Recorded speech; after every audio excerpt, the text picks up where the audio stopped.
Hello and welcome to HW News. This is me Arti. The protest against the Citizenship Amendment Act and the National Register of Citizens have been going on across the country in various paths and in various forms, be it sit-in protest at Shaheen Bagh or agitations in Chennai or Mumbai or Bengaluru, and even for that matter the smallest towns of Bihar. I have explained this before many a times, but in short, let me tell you that they are fighting against the combination of CAA, NRC and NPR. Now, the CAA, which is Citizenship Amendment Act, intends to grant citizenship to the refugees from Pakistan, Bangladesh and Afghanistan who are Hindus, Sikhs, Christians, Jains, Parsis and Buddhists. So, basically non-Muslims from the Muslim majority neighboring nations. Then, it was a video of Amit Shah explaining the chronology where he says, first there will be CAA, then there will be NRC. That triggered the fear and speculations of nationwide NRC.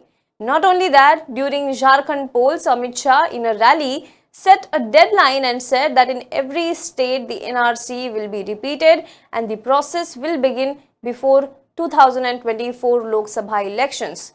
Not only Amit Shah, even Defence Minister Rajnath Singh at a rally in Jharkhand said the same. NPR, on the other hand, the National Population Register, government, especially the Ministry of Home Affairs itself admitted in last many years inside the parliament that it is a first step towards NRC. It has been now more than 2 months that protests are going on across the country against the same. The government has, however, refused to withdraw the CAA. PM Modi said there hasn't been any mention of NRC by his government since it came to power in 2014 for the first term. However, there are multiple examples of the same. So, protests are continuing until the Modi government rolls the CAA, NRC and NPR combination back. While the government says that their intention is to detect, detain and deport the Bangladeshi illegal infiltrators in the country through NRC, let's face it, India is not yet ready for NRC. And today I will tell you with 3 glaring examples why. Now, these examples or rather incidents have taken place in 3 different parts of the country: Maharashtra, Assam and Telangana. I will start with Assam because that's where NRC has been implemented first. The final list of NRC was declared last year and it excluded 1.9 million people out of 3.30 crore people. One of the people who were excluded from the list is Jabeda Begum. The 50-year-old woman who lives in a remote Baksa village in Assam was declared as not Indian citizen by the Foreigners Tribunal. She went to Guwahati High Court, but even there she had to face a disappointment as it upheld the decision by Foreigners Tribunal. Now, Supreme Court is her only hope and that too looks very bleak. Now, what is the most worrisome part of the entire ordeal is Jabeda Begum was declared a non-citizen of India despite providing 15 official documents to prove the citizenship. Yes, 15 official documents, and yet she couldn't prove her citizenship. I'm going to name the list of documents she provided. But keep in mind, when it comes to Assam, the cutoff date of March 24, 1971 comes into play as per the Assam Accord. Well, Jabeda Begum provided voter list of 1966, 1970, 1971 of her father Javed Ali. Then she also provided her ration card, she provided her PAN card, she provided 4 land revenue paying receipts, her bank passbook and some other bank documents. She also provided the NRC clearance documents of her parents. Her parents had cleared the NRC. And in absence of her birth certificate, she had also submitted certificates from her village headman, which is also known as Gaon Bura in Assam. So, they are called Gaon Bura in Assam, and this Gaon Bura headman in a certificate named the parents and place of birth. The first certificate said that her father, Javed Ali, was a permanent resident of the village, while the second one said that Jabeda Begum was Javed Ali's daughter and she married Rejak Ali. However, none of these documents were accepted by Guwahati High Court. While they said that ration card, PAN card and land revenue receipts were not a proof of citizenship, the judges also mentioned that in the instant case, The petitioner claimed that she is the daughter of late Jabed Ali and Jahura Khatun, but she could not file any document to link herself with the projected parents. The village head certificate cannot be taken as citizenship document.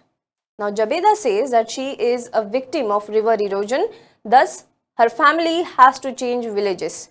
She is the sole breadwinner for her family. Her husband is ill, and to prove her citizenship, she sold her land to pay up the lawyer's fees, but yet she is left with nothing.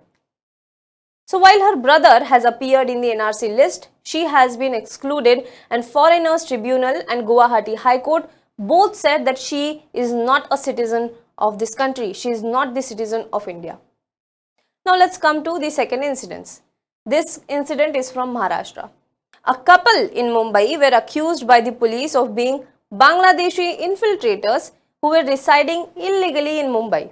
The 45-year-old Abbas Sheikh and his wife Rabia Khatun Sheikh, who is 40 years old, were charge-sheeted in 2017 after a Mumbai police squad conducted a raid at their residence in Ray Road, Mumbai, apparently after they received an information that Bangladeshi infiltrators were living in the area.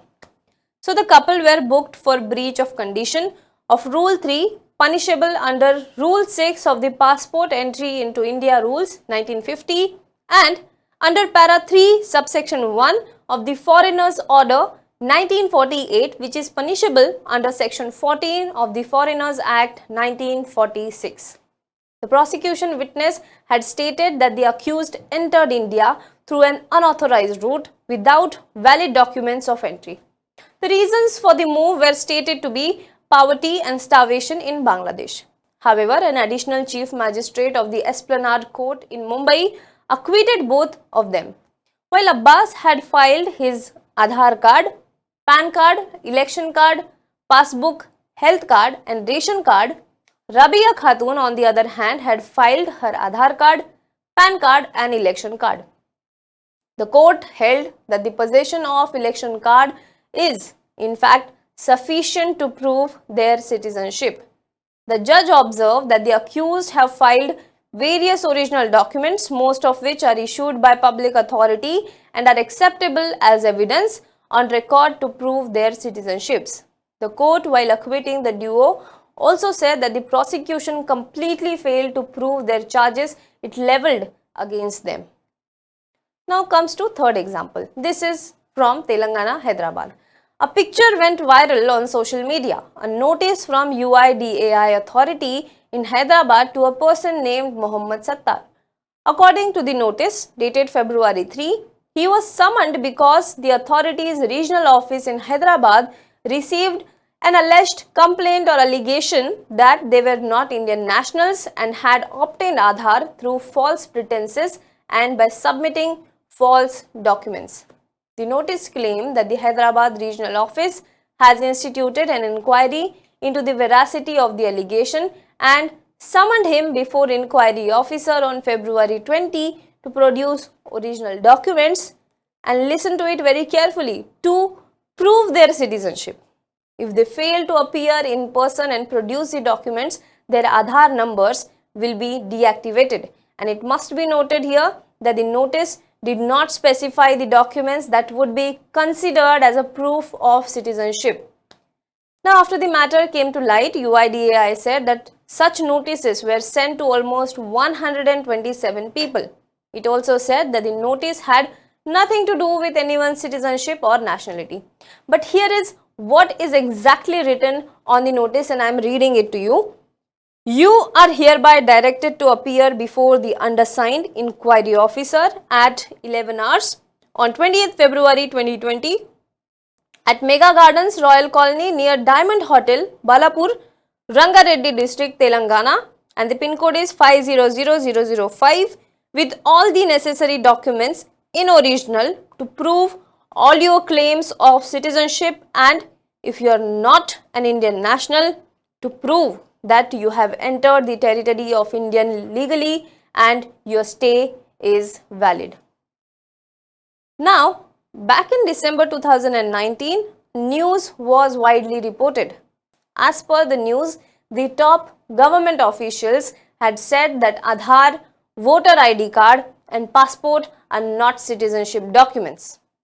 Later, the Union Home Ministry put out tweets to clarify doubts about CAA.